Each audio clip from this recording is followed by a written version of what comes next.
COP16, Paz con la Naturaleza, presentamos el proyecto de ley Los humedales, clave para la gestión del riesgo y adaptación al cambio climático. Hablar de humedales es importante mencionar que en esos humedales hay unas especies objeto de conservación. Hacer los estudios de los humedales se requiere identificar especies objeto de conservación.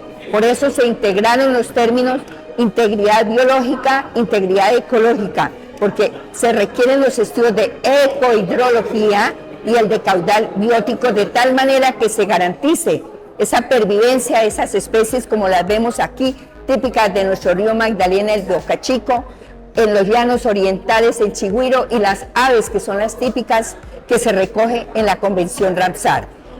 Reconocer que existen ya unos protocolos, por lo tanto, toda esa red de monitoreo y de protocolos se tienen que articular dentro de este proyecto de ley.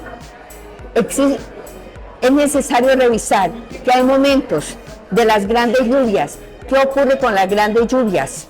Que se dan los fenómenos de la inundación y de las avalanchas.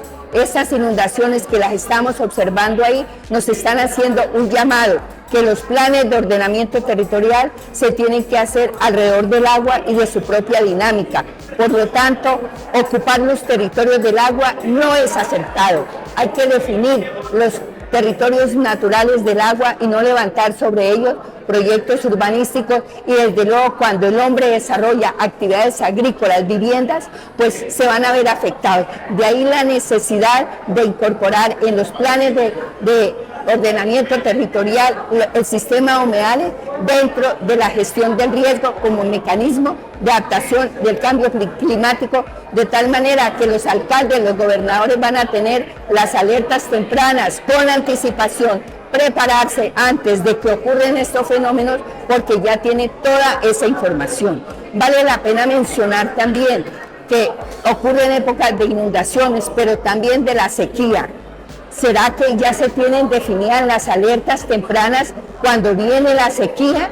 ¿Qué hacen los alcaldes? ¿Qué hacen los gobernadores? De ahí la necesidad, que es importante hacer una modelación ecohidrológica también para estas condiciones cuando estamos en épocas de extremos climáticos. Observamos que existe un elemento fundamental que son los sedimentos. Nos hemos preguntado ¿cómo tenemos que abordar la situación de los sedimentos? ¿De qué están compuestos los sedimentos? Recordemos que allí hay importantes formas de vida. Por lo tanto, también estos estudios de los sedimentos debemos de considerarlos y todos van a ser parte del sistema de gestión del riesgo. Recordemos que los humedales son ecosistemas de adaptación al cambio climático y de resiliencia climática, pero hay unos límites. La imagen nos lo está observando. Estos son las condiciones de los humedales en época de sequía. Continuamos observando qué pasa con esos otros recursos que viven en los humedales.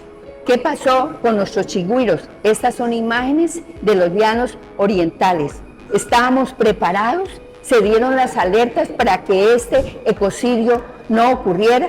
Implementada esta ley, va a ser reportados sus resultados para hacer todo un control y un monitoreo al convenio de biodiversidad, al convenio de Ramsar, a la Convención de Cambio Climático y ya contra la desertificación, la sequía y la erosión.